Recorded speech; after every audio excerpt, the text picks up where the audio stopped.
नमस्कार, मैं आरबी सिंह यादव और आप देख रहे हैं मेरा YouTube channel RB Singh Yadav editor. आज हम उन नीतीश कुमार की बात करेंगे जो भारतीय राजनीति में अपने चौके छक्के लगाते हुए सबसे ज़्यादा बड़े धोखेबाज पॉलिटिशियन, छलिया पॉलिटिशियन और या कहें कि पलटू राम पॉलिटिशियन। अभी तक तो पूरी भाजपा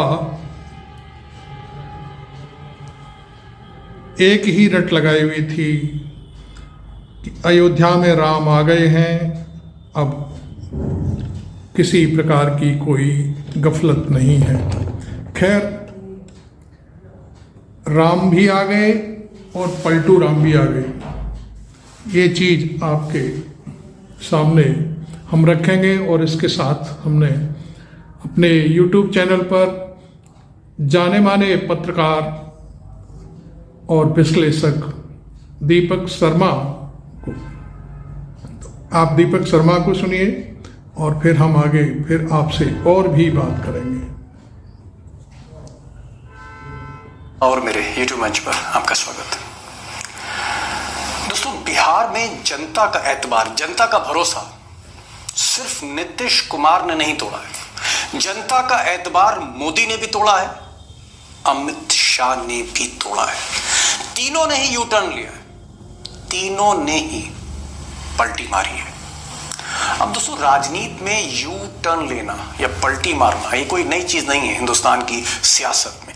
लेकिन जो बड़ा सवाल है इस बार वो ये है कि क्या मोदी ने नीतीश कुमार के साथ इस बार हाथ मिलाकर सौदा महंगा किया है? क्या ये सौदा मोदी जी को महंगा पड़ने वाला है? और जो वो सोच रहे हैं कि नीतीश के साथ 40 में से 40 सीट फिर जीत लेंगे, पिछली बार 40 में 39 जीती थी, इस बार क्या वो 40 में 40 सीट जीत लेंगे जैसा कि बीजेपी दावा कर रही है, या फिर 40 में आधी सीट भी मोदी के खाते में आने वाली नहीं है? और अगर ऐसा हो रहा है, अगर नीतीश एक लायबिलिटी है, नीतीश एक महंगा सौदा है, तो उसके पीछे कारण क्या है? और आज पहली बार मैं वो कारण बताने जा रहा हूं, वो 3 कारण जो अभी तक मीडिया ने सामने नहीं रखे हैं। 3 बोल्ड रीजन, 3 बड़े कारण और बहुत ही स्पष्ट कारण कि यह सौदा मोदी जी को महंगा क्यों पड़ने जा रहा है। नीतीश एसेट की जगह लायबिलिटी क्यों है? और दोस्तों, कारण नंबर 1 कि नीतीश क्यों मोदी के लिए एक महंगा सौदा साबित होने जा रहे हैं, लायबिलिटी साबित होने जा रहे हैं, नफा की जगह नुकसान साबित होने जा रहे हैं। पहला कारण यह है कि नीतीश की जो क्रेडिबिलिटी थी, नीतीश की जो साख थी, जो बार बार उनको कहीं ना कहीं कामयाब करती थी, इस बार जैसे उन्होंने वो साख पूरी तरह से गवा दी, पूरी तरह से इस बार डिस्क्रेडिट हो गए। और उसका कारण यह है कि तेजस्वी का साथ छोड़ने के लिए वो अभी तक कोई भी वाजिब कारण नहीं दे पाए। कभी राम मंदिर की बात होती है, कभी मोदी की बात होती है, कभी कांग्रेस को दोषी ठहराया जाता है, कभी इंडिया अलायंस के सीट शेयरिंग को दोषी ठहराया जाता है, और कभी वो ये कहते हैं कि लालू उनकी पार्टी तोड़ लेते। तमाम उन्होंने कारण दिए, एक भी कारण स्पष्ट नहीं। और सबसे बड़ी चीज ये कि जो नीतीश कुमार इंडिया अलायंस के सूत्रधार थे, जिस नीतीश कुमार ने एक सपना दिखाया था देश की जनता को कि वो इंडिया अलायंस को खड़ा कर रहे हैं, वो ममता को लेके आ रहे हैं, केजरीवाल को लेके आ रहे हैं, और वो सूत्रधार बन रहे थे, जिसका संयोजक उनको बनाया जा रहा था। बीच मझधार में जिस तरह से उन्होंने गठबंधन को तोड़ा है, इंडिया अलायंस को तोड़ा है, कहीं ना कहीं जो लोगों की राय है, आम राय है, वो ये है कि नीतीश ने छल किया है, वो छलिया है।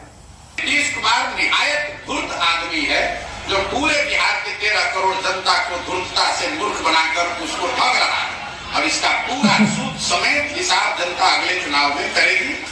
तो दोस्तों, नीतीश कुमार की जो साख रही है, जो क्रेडिबिलिटी रही है उनकी वोटर्स के बीच में, जनता के बीच में, इस बार वो तार हुई है।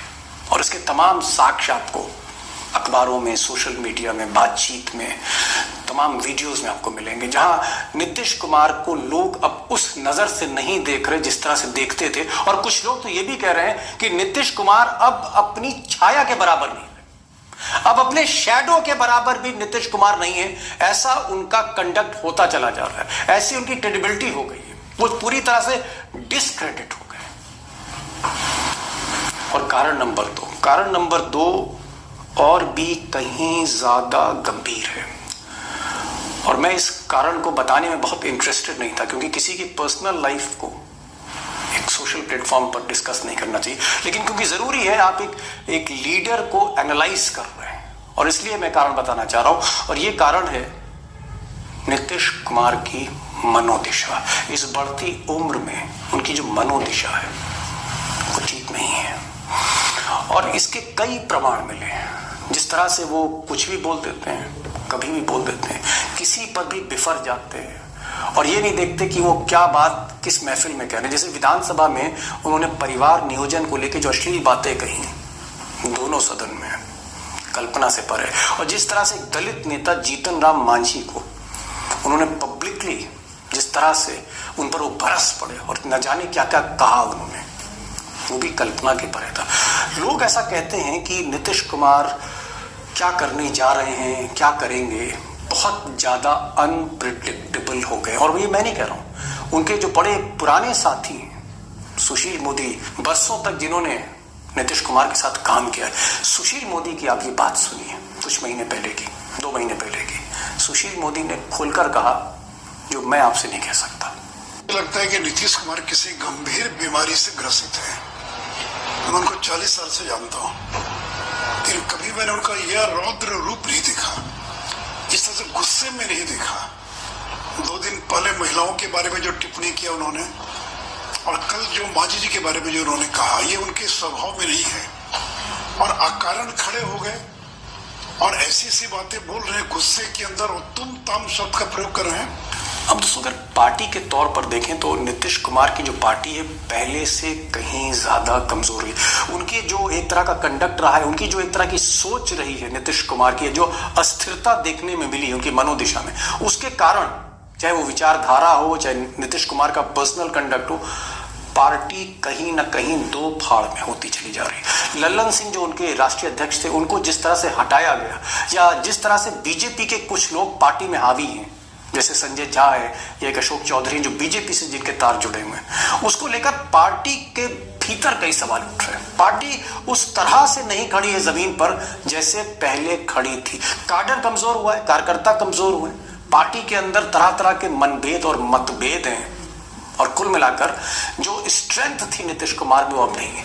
और मांझी के साथ जो उनका बर्ताव था, जो दलित है उनसे नाराज है, और मोदी से इस नाजुक मौके पर हाथ मिलाने से बिहार का मुसलमान अब नीतीश कुमार को माफ नहीं करने जा रहा। बिहार की जनता 2024 के चुनाव के समय बिहार की जनता नीतीश कुमार जी और जो उनको नचा रहे हैं दिल्ली में बैठकर, उनको सही जवाब देगी। अब दोस्तों, सच्चाई ये है कि ये जो जमीनी हकीकत है, ये जो जमीनी सच्चाई है जेडीयू की या नीतीश कुमार की, इस सच्चाई से ये साहब भी वाकिफ थे, मोदी जी के चाणक्य। और ऐसा लोग कहते हैं कि अमित शाह नहीं चाहते थे कि अलायंस हो, इसीलिए उन्होंने बार बार कहा कि दरवाजे अब नीतीश कुमार के हमेशा के लिए बंद हो चुके हैं। और वो बार बार कह रहे थे कि खुद अपनी पार्टी को खड़ा किया जाए, और इसीलिए अमित शाह बार बार रैलीज कर रहे थे बिहार में, लेकिन फिर उन्होंने बिहार जाना बंद किया। दरअसल मोदी जो है उन्होंने बिहार अफेयर्स अपने हाथ में ले लिए थे, और अमित शाह को थोड़ा सा किनारे करके मोदी ने ही तय किया, मोदी ने ही वीटो किया कि उन्हें नीतीश कुमार के साथ जाना चाहिए, क्योंकि नीतीश कुमार को लेकर वो एक कांग्रेस को मैसेज देना चाह रहे थे। वो इंडिया अलायंस के जो गुब्बारा है इसकी हवा निकालना चाह रहे थे। मोदी सबक सिखाना चाहते थे राहुल गांधी, खड़गे, इंडिया अलायंस अपोजिशन को कि आपका सूत्रधार अब हमारे साथ है। ये जो एक मोदी का स्टैंस था वो अपनी जगह सही था, लेकिन बिहार में ये लायबिलिटी हो सकता है, ये नुकसान कर सकता है, क्योंकि नीतीश कुमार की ना वो क्रेडिबिलिटी है, ना वो स्ट्रेंथ है, ना वो मनोदिशा है, ना वो आचरण है, ना वो ऊर्जा है। उम्र उन पर हावी है। क्या होता आगे? क्या वाकई ये सौदा महंगा होगा? क्या घाटे का सौदा है? अब इसी क्रम में हम दीपक शर्मा को सुना आपने, उन्होंने 3 कारण दिए। और इसी क्रम में अब देखिए भारत के जाने माने पत्रकार रवीश कुमार, चूँकि रवीश कुमार देखिए बिहार के रहने वाले हैं और वो बिहार के बारे में बहुत कुछ जानते हैं, इसलिए हम रवीश कुमार को आपके समक्ष लाने के लिए बहुत उत्सुक थे और हम चाहते हैं कि आप रवीश कुमार को सुने और फिर उसके बाद फिर हम बात करेंगे आपसे। नमस्कार, मैं रवीश कुमार। बिहार में नई सरकार बन गई है। जय श्री राम का नारा लगाने वालों ने जिन्हें पलटू राम कहा, आज उन्हें सत्ता के लिए अपना राम बना लिया। 22 जनवरी तक हर तरफ गाने बज रहे थे, राम आए हैं। 23 जनवरी से दूसरा गाना बजने लगा, पलटू राम आए हैं। भारत की राजनीति में राम पहले भी आ चुके हैं, आया राम गया राम बनकर, मगर इन दिनों पलटू राम बनकर विचरण कर रहे हैं। लोग आहत हैं कि नीतीश कुमार पलट गए। गोदी मीडिया को भी स्वागत करना पड़ रहा है। पूरे दमखम से राम आए हैं का स्वागत करने में लगा था। अब पलटू राम के लिए बचाव करना होगा। दरअसल गोदी मीडिया नीतीश कुमार के बहाने एक और शख्स को पलटू राम कहने की हिम्मत नहीं जुटा पा रहा। उनसे पूछ नहीं पा रहा कि आपकी क्या मजबूरी है कि आप पलट पलट कर नीतीश के पास चले जाते हैं। नीतीश कुमार ने आज इस्तीफा दे दिया। बीजेपी ने आज नीतीश कुमार को गले लगा लिया। इस पूरे खेल में पलटू राम केवल नीतीश कुमार कहे जा रहे हैं, मगर ठीक से देखिए तो 2-2 पलटू राम नजर आएंगे। महाराष्ट्र, कर्नाटका, मध्य प्रदेश में सरकार पलट देने वाले, राजस्थान में सरकार तोड़ने की कोशिश करने वाले, ईडी का डर दिखाकर दूसरे दलों के विधायकों और सांसदों को पलट देने वाले नरेंद्र मोदी नीतीश कुमार को देखते ही पलटी क्यों मारने लग गए। असम के मुख्यमंत्री हिमांता बिस्वा शर्मा को तो किसी ने पलटू राम नहीं कहा, वे तो कांग्रेस से निकलकर बीजेपी में आए, मुख्यमंत्री बन गए। ज्योतिरादित्य सिंधिया को किसी ने पलटू राम नहीं कहा, जिन्होंने अपनी ही पार्टी तोड़ दी और मोदी कैबिनेट में मंत्री हो गए। एकनाथ शिंदे को किसी ने पलटू राम नहीं कहा, जिन्होंने अपनी पार्टी तोड़ दी, उसके नेता को ही बाहर कर दिया, खुद मुख्यमंत्री बन गए। देवेंद्र फडणवीस को किसी ने पलटू राम नहीं कहा, जो मुख्यमंत्री थे मगर सत्ता के लिए शिवसेना से पलट कर आए। एकनाथ शिंदे सरकार में डिप्टी हो गए। बिहार में आरजेडी से निकलकर बीजेपी में आए सम्राट चौधरी को किसी ने पलटू राम नहीं कहा। बीजेपी ने उन्हें अध्यक्ष बनाया और अब उप मुख्यमंत्री बनेंगे। आज की बीजेपी को उठाकर देखिए, दूसरे दलों खासकर कांग्रेस से पलटी मारकर कितने ही नेता आए हुए मिलेंगे। बीजेपी में इनकी तरक्की देखकर बीजेपी के ओरिजिनल कार्यकर्ता और नेता रोज अपने अरमानों को लेकर पलटा पलटी करते होंगे, मगर पलट कर कहीं नहीं जा पाते। उन्हें पता है कि जिस ईडी के डर से कांग्रेस और दूसरे दल के लोग पलटी मारकर बीजेपी में आ जाते हैं, अगर बीजेपी से पलटी मारी तो ईडी का भूत उन्हें धर लेगा। मगर इतने सारे पलटुओं को पलटाकर अपनी पार्टी में लाने वाले प्रधानमंत्री नरेंद्र मोदी को किसी ने पलटू राम क्यों नहीं कहा? एनडीए को किसी ने पलटुओं का गठबंधन नहीं कहा। अगर जिनके दल में और गठबंधन में पलटुओं की इतनी तादाद हो, जिनके पास पलटुओं की कमी ना हो, वे एक और पलटू राम को गले लगाने क्यों दौड़ पड़े? किसी ने क्यों नहीं पूछा? नीतीश कुमार अगर पलटू राम हैं, तो नरेंद्र मोदी की क्या मजबूरी थी कि राम के आने के 24 घंटे के भीतर पलटू राम से हाथ मिलाने चले गए? अयोध्या में तो नरेंद्र मोदी ऐलान कर रहे थे कि कोई काल चक्र घूमा है। यही काल चक्र घूमा है कि राम आए हैं कि गाना बंद कर पलटू राम आए हैं बजने लगा है। जिस इंडिया गठबंधन को प्रधानमंत्री मोदी ने ही घमंडिया कहा, उसके गठबंधन को बनाने वाले नीतीश कुमार को अपने गठबंधन में ले आए। तो ऐसा नहीं है कि इस खेल में एक ही पलटू राम है, कई पलटू राम हैं। आप कह सकते हैं कि 2 बड़े पलटू राम भी हैं। आखिर क्या बात है कि सरकारें तोड़ लेने वाले प्रधानमंत्री मोदी और अमित शाह नीतीश के सामने नतमस्तक हो जाते हैं? क्या ये दोनों नीतीश को देखते ही अपनी विचारधारा भूल जाते हैं? तेजस्वी से लड़ने के लिए ईडी और नीतीश से नहीं लड़ पाए तो उनके साथ गठबंधन। भारत की राजनीति में पलटू राम का मुहावरा नीतीश के लिए कुछ ज्यादा इस्तेमाल किया जा रहा है। दरअसल ठीक से देखिए तो नीतीश अपनी जगह पर स्थिर हैं, वे कहीं नहीं पलट रहे। उनकी कुर्सी फिक्स है, उस कुर्सी से इस्तीफा देते हैं, कुछ घंटे के भीतर शपथ लेकर फिर उसी कुर्सी पर बैठ जाते हैं। पलट रहे हैं वो लोग जो उनके साथ कुर्सी की मलाई खाने के लिए दौड़े चले गए। नीतीश कुमार अगर सिद्धांत विहीन है तो उन्हें पानी पी पी कर कोसने वाली बीजेपी क्या है? बीजेपी ने कम पलटू राम नहीं कहा, नीतीश को मानसिक रूप से बीमार तक कहा गया। मगर सवाल बीजेपी से नहीं हो रहा, केवल नीतीश कुमार से हो रहा है। जो बीजेपी दंभ भरती है कि उसकी राजनीति विचारधारा और राष्ट्रवाद पर आधारित है, वह भी जातिवाद की गोटियां सबसे पहले फिट करती है। बीजेपी ने सीधे चुनाव में जाकर जनादेश हासिल करने का साहस नहीं दिखाया, बल्कि राज्यपाल को समर्थन पत्र देने चली गई। पलटी बीजेपी ने भी मारी है, मगर बीजेपी को किसी ने पलटू राम नहीं कहा। उसके नेता जब नीतीश कैबिनेट में जाएंगे तो क्या वहां केवल नीतीश कुमार पलटू राम कहलाएंगे? कोई नहीं जानता कि नीतीश कुमार पलटे हैं या उनकी सरकार पलट दी गई है। भीतर का किस्सा मालूम नहीं, बाहर कहानियां तैराई जा रही हैं। अगर दूसरे राज्यों में ईडी से लेकर तमाम एजेंसियों की भूमिका हो सकती है तो बिहार में क्यों नहीं हो सकती? और सवाल है कि आज तक बिहार में ईडी से लेकर आईटी ने जनता दल यूनाइटेड के नेताओं और खासकर नीतीश कुमार के सचिवालय में छापे क्यों नहीं मारे? भ्रष्टाचार के खिलाफ जितनी कार्रवाई होती है वो लालू परिवार के ही खिलाफ क्यों होती है?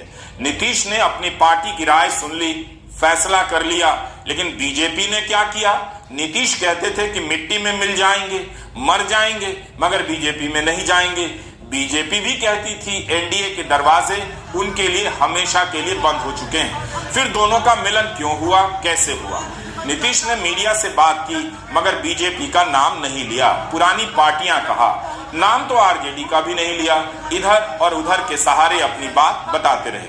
आप सब लोगों को हम बता देते हैं कि आज हमने इस्तीफा दे दिया। समझ गए ना? आज हमने मुख्यमंत्री से इस्तीफा दे दिया और जो सरकार थी उसको भी समाप्त करने का हमने आज गवर्नर साहब को दे दिया। अरे इसलिए नौबत हुई है कि ठीक नहीं चल रहा था, तो इसीलिए थोड़ी परेशान। आप लोग तो हमसे बहुत पूछ रहे थे, हम बीच में बंद कर दिए थे कुछ बोलना, तो हम देख रहे थे। तो वही सब लोगों की राय, अपने पार्टी के लोगों की राय, चारों तरफ से राय आ रही थी, तो हमने सब लोगों की बात को सुन लिया। तो इसीलिए आज हमने इस्तीफा दे दिया। अब ये जो सरकार थी वो समाप्त कर दिया गया।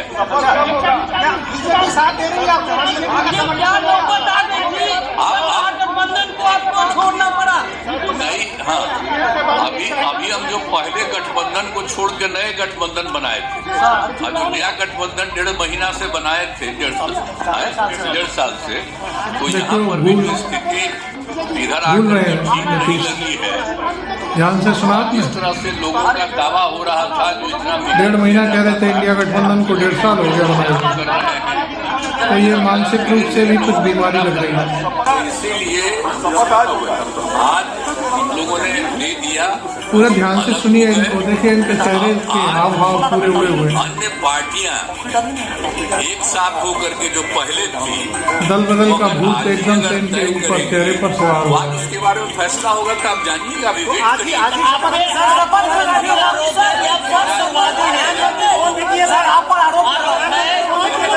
इस्तीफा देने के बाद की क्लिपिंग है। आरोप है कि आप अवसरवादी हैं।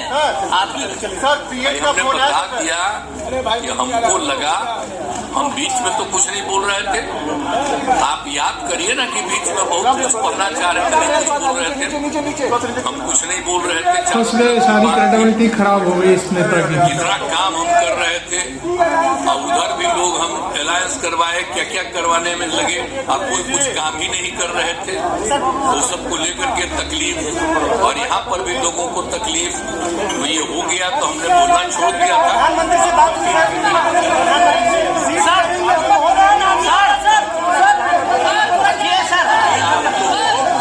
आज जो कुछ होगा तभी आप लोग रहिएगा, तभी रहिएगा, बाकी लोग आ जाएंगे और उसमें क्या लोग कहते हैं तो सबका बात सुन लीजिएगा। सबका जो कुछ भी होगा तो भी जान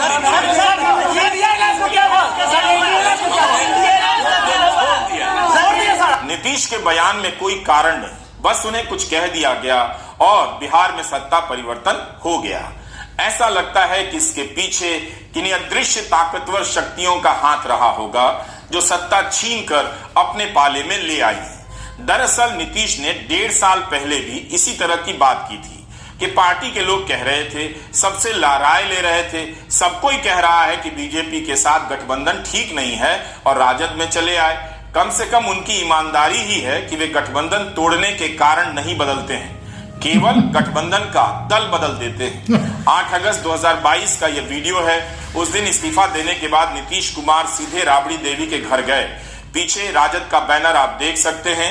वहां उन्होंने भाषण दिया, कहा कि 2017 में गठबंधन तोड़ने के लिए अफसोस हो रहा है। वहां से फिर सभी विधायकों को लेकर मुख्यमंत्री आवास गए। राजद के एक नेता ने पूछा है, क्या नीतीश ने इसी तरह बीजेपी से माफी मांगी है और बीजेपी के लोग क्यों दौड़े दौड़े नीतीश कुमार के पाले में चले जा रहे हैं? जो भी बातें ये कह रहे हैं इनको खुद भी नहीं पता। हालांकि हम कोई व्यक्तिगत टिप्पणी नहीं करना चाहते हैं और हम इतना अपने लोगों को आश्वस्त करते हैं कि ना हमें गुस्सा है ना हमें नाराजगी है। हम बड़े संयम रूप से हम लोगों ने गठबंधन धर्म का जो है पालन किया है और उसी हिसाब से हम लोग आगे जनता के बीच अपनी बातों को रखेंगे। लेकिन एक बात स्पष्ट रूप से मैं कह देना चाहता हूँ कि अभी खेल शुरू हुई है, अभी खेल बाकी है और मैं जो कहता हूँ वो करता हूँ। और आप लिख के ले लीजिए, जनता दल यूनाइटेड जो पार्टी है 2024 में ही खत्म हो जाएगी। ये निश्चित रूप से लिख लीजिए। और अभी तो खेल शुरू हुआ है, खेल बाकी है।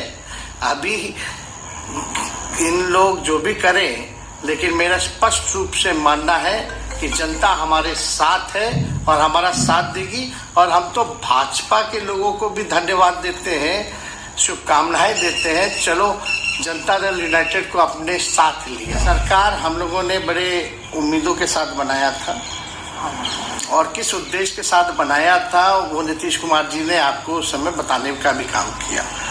ये गए हैं, इन्होंने इसकी हत्या की है, तो जनता इसका जवाब देगी। इन बातों का अब कोई मतलब नहीं है।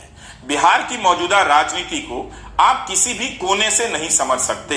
इंडिया गठबंधन को लेकर नीतीश कुमार की नाराजगी को बढ़ा चढ़ाकर पेश किया जा रहा है, मगर कोई यह नहीं समझा पा रहा कि बीजेपी के खिलाफ देश भर में मोर्चा बनाने निकले नीतीश को बीजेपी ने क्यों स्वीकार किया। क्या बीजेपी कभी नाराज नहीं हुई? नीतीश को जाना था और बीजेपी को साथ आना था। इंडिया गठबंधन मोदी से लड़ने के लिए बना था, गठबंधन के भीतर कांग्रेस से सम्मान पाने के लिए नहीं। सबको अपनी अपनी जमीन पर लड़ना था, मगर नीतीश ने अपना मैदान ही बदल दिया। हमने पहले ही, हमको ये इत्तला मिली थी कि लालू जी से जब बात किया, तेजस्वी से जब बात किया था, उन्होंने बोल रहे थे कि हमको भी ऐसा संशय आ रहा है कि ये हमारे हाथ से चले जाएगा। तो इसीलिए हम और आप मिलकर लड़ना है, लड़ेंगे। मैं फिर भी कोशिश करता हूँ, खड़गे साहब ने पूरा क्लियर कर दिया। अगर वो रहना चाहते हैं तो ठीक है, अगर हम कितना कहे तो भी अगर वो जाना चाहते हैं तो वो जाएगा ही। इसीलिए ये पहले से मालूम था, लेकिन हमने ये इंडिया अलायंस को इंटैक्ट रखने के लिए हम होके कोई बात अगर गलत करेंगे तो वो रॉन्ग मैसेज जाएगा। इसीलिए हमने, कल लोग पूछे मुझे, परसों पूछे, तो मैं यही कहा कि देखेंगे, अभी हम तो उसका डेवलपमेंट हमको मालूम नहीं, उसके बाद हम देखेंगे। हमने ये कहा था, लेकिन ये सूचना तो हमको बिहार के डिप्टी चीफ मिनिस्टर और लालू प्रसाद दोनों ने दिए थे और आज वो सच हुआ।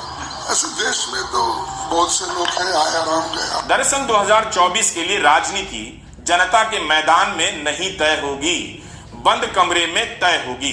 बंद कमरे में किसी की गर्दन पकड़ी जा रही है तो किसी का गला दबाया जा रहा है। बिहार में असल में क्या हुआ, इसकी सटीक सूचना किसके पास है? जिसके पास है, क्या वो कह पाएगा? मगर जो दिख रहा है वो उसी पैटर्न का हिस्सा है जो 10 साल में मंदिर का रूप ले चुका है। गठबंधन में दिक्कतें तो शुरू से थी, मगर इनके साथ आने से बीजेपी परेशान हो गई थी। उसने इंडिया को घमंडिया कहना शुरू कर दिया। इंडिया नाम से ही चिढ़ हो गई तो भारत कहने लगे। अब उसी इंडिया के संयोजक बीजेपी के पाले में हैं। उम्मीद है बीजेपी के नेता अब इंडिया को घमंडिया नहीं कहेंगे और भारत के साथ साथ इंडिया बोलने लग जाएंगे। लेकिन क्या नीतीश कुमार को पता नहीं था कि विपक्ष के हर दल की अपनी समस्या है? क्या इस गठबंधन में केवल कांग्रेस अहंकारी थी? बाकी दल विनम्रता के पुजारी बनकर गठबंधन में बैठे थे। नीतीश कुमार ने तो मुंबई की बैठक के बाद मीडिया को आजादी दिलाने का वादा कर दिया था कि नई सरकार बनेगी तो लिखने बोलने की आजादी मिलेगी।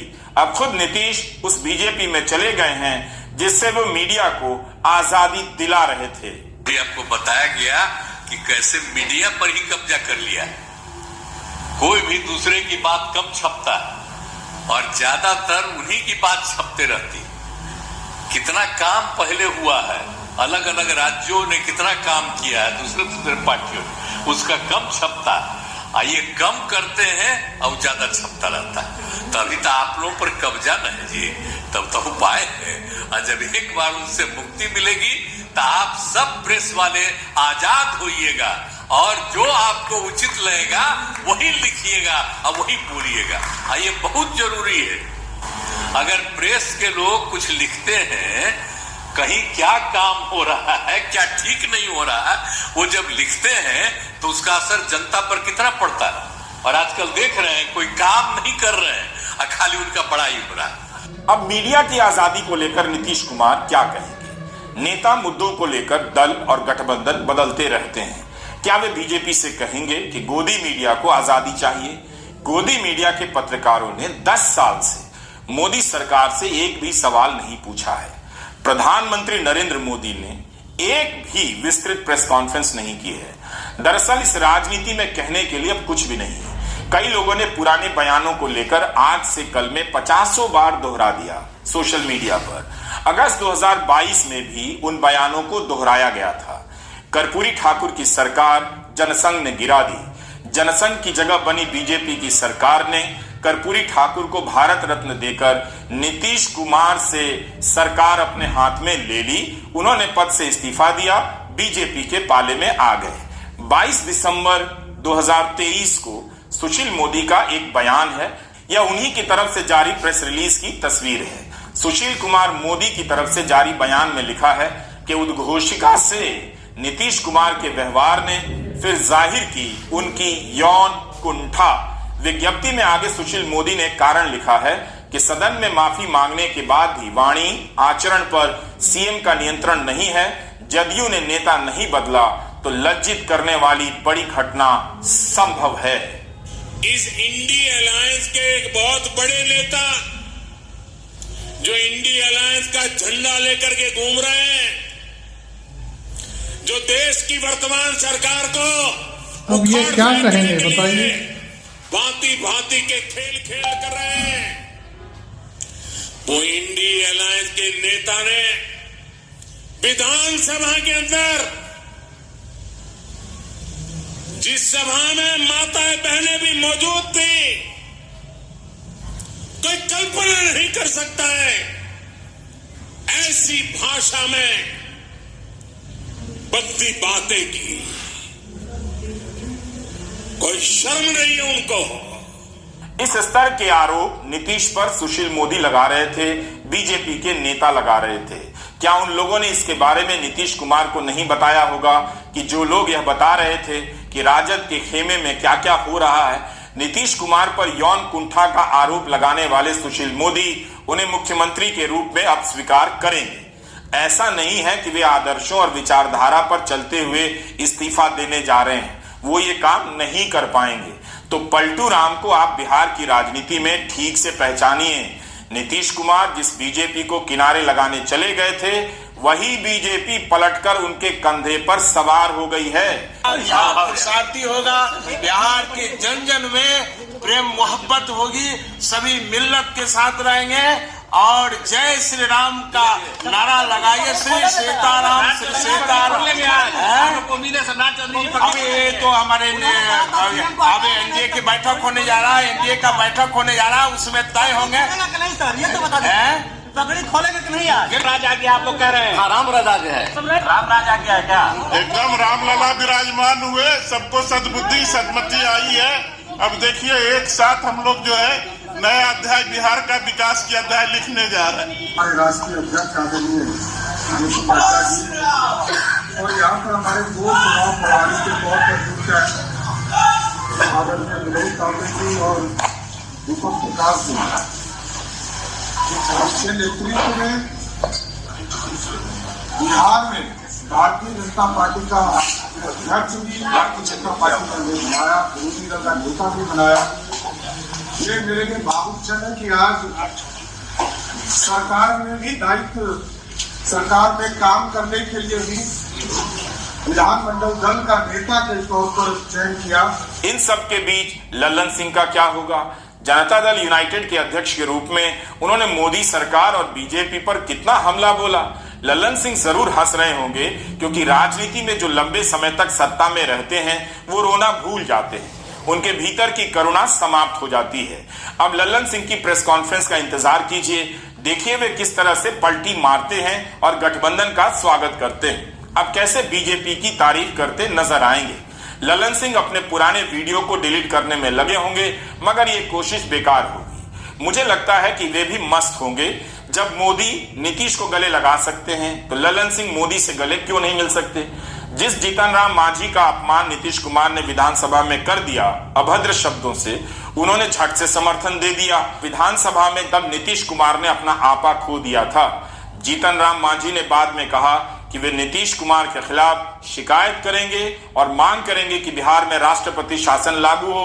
अब उन्हें सरकार उनकी बनवा रहे हैं। आज वही मांझी नीतीश के साथी हो गए।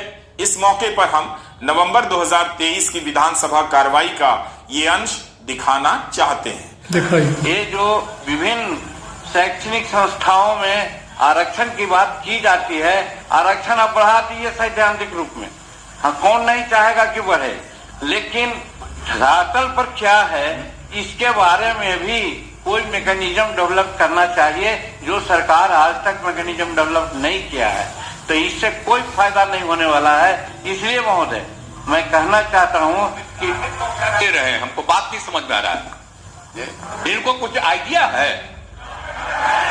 ये तो मेरी गलती है कि इस आदमी को हमने बना दिया था मुख्यमंत्री। कोई सेंस नहीं है, ऐसे ही बोलते रहता है, कोई मतलब नहीं है। अरे क्या मुख्यमंत्री था, ये तो मेरी मूर्खता से मुख्यमंत्री बना। 2014 से 24 के बीच नरेंद्र मोदी की पकड़ हर तरफ बढ़ी है, उनका प्रभाव भी बढ़ा है, मगर बिहार में वे यूपी नहीं बना सके, उन्हें कोई सफलता नहीं मिली। बिहार में अपने दम पर राजनीति करने और अपनी लकीर खींचने का अभी तक बीजेपी साहस नहीं दिखा सकी है। केरल और बंगाल के साथ साथ उन्हें बिहार की असफलता चुभती होगी। नीतीश कुमार ने नरेंद्र मोदी का मिथक तोड़ दिया है। यह साबित कर दिया है कि प्रधानमंत्री बिहार को लेकर घबराए रहते हैं। 400 सीटें जीत लेने का दंभ गोदी मीडिया के जरिए जाहिर किया जा रहा है। अब वही गोदी मीडिया लिख रहा है एक एक सीट जीतनी है, इसलिए नीतीश कुमार जरूरी है। जो दिख रहा है वो यह कि बिहार की राजनीति में तेजस्वी यादव तेजी से प्रासंगिक होते जा रहे हैं। वे खटक रहे हैं। जैसे उनके पिता को केस मुकदमों से घेर लिया गया, उसी तरह तेजस्वी को भी घेर लिया जाएगा। 2020 के चुनाव में तेजस्वी ने 10 लाख नौकरियां देने के वादे पर चुनाव लड़ा। यह इतना बड़ा मुद्दा बन गया कि नीतीश कुमार सवाल करने लगे, पैसा क्या जेल से आएगा, रिसोर्स कहां से आएगा। मगर जब जनता के बीच यह मुद्दा लोकप्रिय हुआ तब नीतीश से लेकर बीजेपी सभी नौकरियां देने का वादा करने लग गई। गोदी मीडिया नौकरियों के वादे से बौखला गया। तेजस्वी आक्रामक होते जा रहे थे। नतीजा यह हुआ कि बीजेपी भी दबाव में आई और 19 लाख नौकरियां देने का वादा करने लगी। पहली बार बिहार की राजनीति में सरकारी भर्ती की परीक्षा चुनावी मुद्दे के रूप में हावी हो गई। तेजस्वी की पार्टी भले बहुमत नहीं पा सकी, मगर इस चुनाव में सबसे बड़े दल के रूप में उभर गई। राजद को 79 सीटें, बीजेपी को 78 और जदयू को केवल 45 सीटें आईं। नीतीश के साथ गठबंधन बनते ही 2 लाख से अधिक नौजवानों को नियुक्ति पत्र बांटने का काम महागठबंधन की सरकार ने कर दिखाया। इसका श्रेय नीतीश कुमार को भी जाएगा, मगर तेजस्वी का दबाव नहीं होता तो क्या इतनी भर्तियां होती? बिहार में जिस तरह से भर्तियां हो रही थीं, वो अगर जारी रहती तो दूसरे प्रदेशों के मुद्दे भी बदल जाते, नौजवानों को नौकरियां मिलती।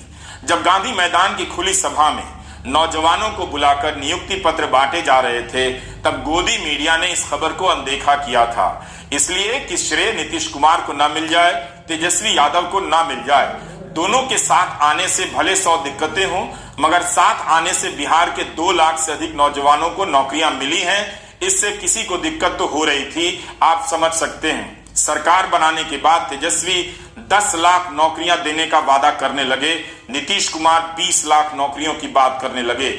तेजस्वी के राजनीतिक जीवन की यह मामूली सफलता नहीं है।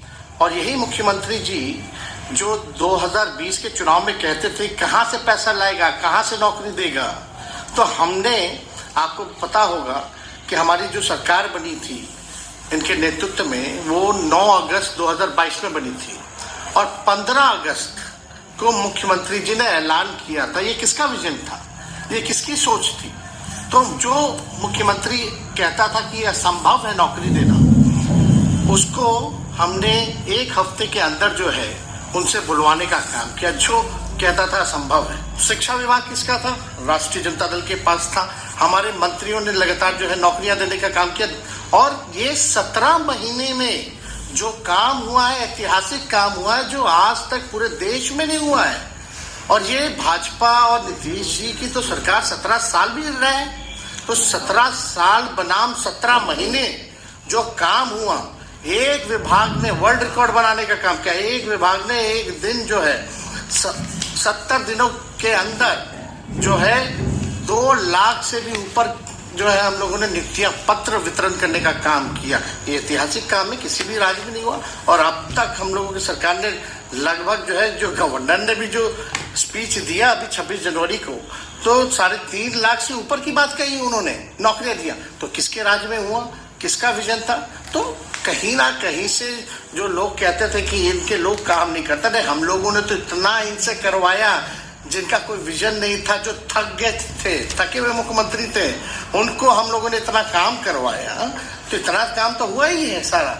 जब नीतीश कुमार जी हमारे साथ होते थे, मंच से हम लोग बातें करते थे, तो क्या क्या नहीं बोलते थे, कितना काम कर रहे हैं, ये काम हुआ। आज तक कभी नियुक्ति पत्र किसी सरकारों में, बिहार सरकार ने नीतीश कुमार जी को बांटते हुए देखे थे क्या? हम आज तब ना बंटवाना शुरू किए, उसके बाद ना भारत सरकार बांटना शुरू किया। ये सब भूलता है कोई? भूलता है कोई? 70 दिनों में 2 लाख नौकरियां देना एक रिकॉर्ड तो है। तेजस्वी जाति की गणना को लेकर आक्रामक थे, आरक्षण की सीमा भी बढ़ाई गई। यह तेजस्वी की मौजूदगी ही थी कि बिहार सरकार ने जाति की गणना का काम पूरा किया, आरक्षण की सीमा बढ़ा दी।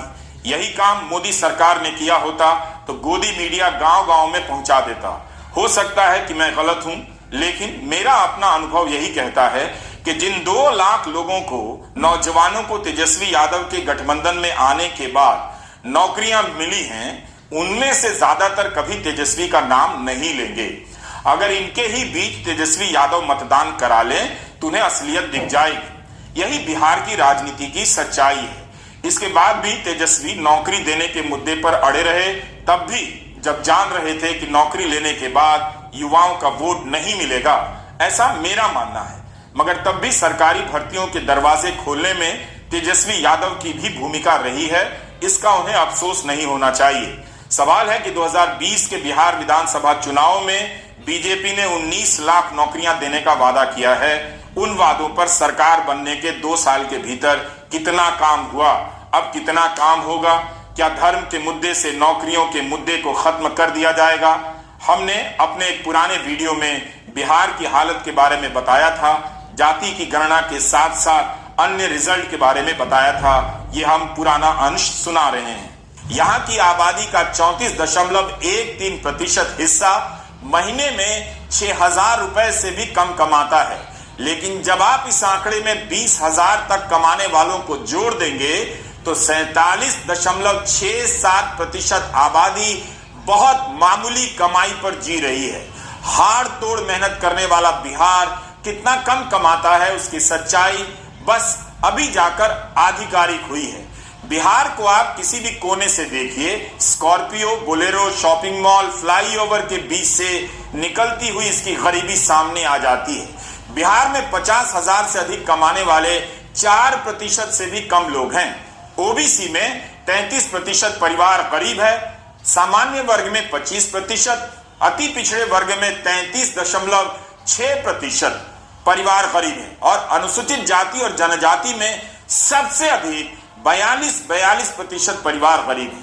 यह उस बिहार की सच्चाई है जो 20 साल से विकास विकास कर रहा है। कई बार विकास से ज्यादा विकास का नारा चल पड़ता है, जिसके शोर में हम बाकी चीजें नहीं देख पाते। गनीमत है कि बिहार सरकार और 2 दशक से अधिक समय से सरकार चला रहे नीतीश कुमार ने ही इस सर्वे को संपन्न कराया और सार्वजनिक कर दिया। बिहार मूलतः एक गरीब राज्य था, एक गरीब राज्य है। कर्पूरी ठाकुर को भारत रत्न मिल गया है और बीजेपी को बिहार में सत्ता का रत्न। नीतीश की नाराजगी को बढ़ा चढ़ाकर पेश किया जा रहा है। वे नाराज हैं, इसलिए उनकी तरफ से आ रही सभी दलीलें बिना किसी काट पीट के स्वीकार की जा रही हैं। जब वे बीजेपी को छोड़कर राजद के साथ गए थे, तब क्या किसी ने कहा था बीजेपी अहंकारी हो गई है, सहयोगियों को जगह नहीं देती, नीतीश का सम्मान करना चाहिए था, बीजेपी को अपना तरीका बदलना चाहिए था। तेजस्वी 2 बार उप मुख्यमंत्री बन चुके हैं। उनकी राजनीति का सफर आज के बिहार में लंबा हो गया है। कर्पूरी ठाकुर की जन्म शताब्दी पर उन्होंने अपनी जाति, अपने समर्थकों से कहा कि कमजोर तबकों के घरों में जाया कीजिए, उनके दुख दर्द को समझा कीजिए। बिहार के जातिवादी समाज में तेजस्वी हमेशा जातिवादी के रूप में देखे जाएंगे। बाकी जो जाति की राजनीति करते हैं वो राष्ट्रवादी कहलाएंगे। एक साथ में जुटे हुए हैं। हम सब लोग चाहते हैं कि बिहार में, देश में अमन हो, चैन हो,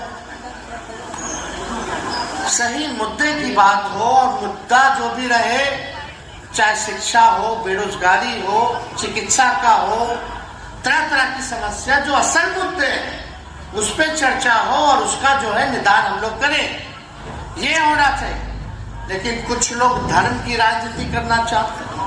तो जो लोग धर्म की राजनीति करना चाहते हैं, कहते तो लोग हैं कि फलना हम जातिवादी नहीं है, हम जाति की राजनीति नहीं करते, लेकिन सब कुछ करते हैं, वो तो सब दिखता है।